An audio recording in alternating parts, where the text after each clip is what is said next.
வாங்க சூப்பரான இட்லி குருமா எப்படி வைக்கிறதுன்னு பார்ப்போம். அதுக்கு அடுப்பு ஆன் பண்ணிவிட்டு ஒரு பேனில் 2 ஸ்பூன் எண்ணெய், பொடியாக நறுக்கின பூண்டு 1 ஸ்பூன், பொடியாக நறுக்கின இஞ்சை நல்லா வதக்கிக்கிங்க. 2 கப் பெரிய வெங்காயத்தை கட் பண்ணி ஆட் பண்ணிக்கிங்க.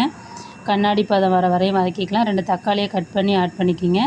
தக்காளி நல்லா நைஸாக வதங்கணும். வதங்கின பிறகு அதை அரைச்சி எடுத்துக்கலாம். திரும்ப ஒரு மிக்ஸி ஜார் எடுத்து 3 ஸ்பூன் தேங்காய் பொடியாக நறுக்கினது, 10 முந்திரி, தேவையான அளவு தண்ணி ஊற்றி பேஸ்ட்டாக அரைச்சி எடுத்து வந்துக்கலாம். இப்போ நம்ம வதக்கி வச்சுருக்கிற இஞ்சி பூண்டு தக்காளி பேஸ்ட்டாக அரைச்சி எடுத்துக்கலாம். இப்போ அடுப்பு ஆன் பண்ணிவிட்டு அடுப்பில் வானல் வச்சுக்கலாம். வானலில் 2 ஸ்பூன் எண்ணெய், ஒரு பட்டை, ஒரு கிராம்பு, ஒரு ஏலக்காய், கல்பாசி, பெருஞ்சீரகம் 1/4 டீஸ்பூன், 2 கொத்து கருவேப்பிலை, 5 பச்சை மிளகாய் ஆட் பண்ணுங்கள். இப்போ அரைச்ச அந்த தக்காளி வெங்காயம் விழுது ஆட் பண்ணி தேவையான அளவு தண்ணி ஊற்றுங்க. மஞ்சள் தூள் சிறிதளவு, 1/2 ஸ்பூன் மிளகாய்த்தூள், 1 ஸ்பூன் கொத்தமல்லி தூள், 1 ஸ்பூன் சிக்கன் மசாலா தூள் ஆட் பண்ணி ஒரு 5 நிமிஷம் கொதிக்க விடுங்க.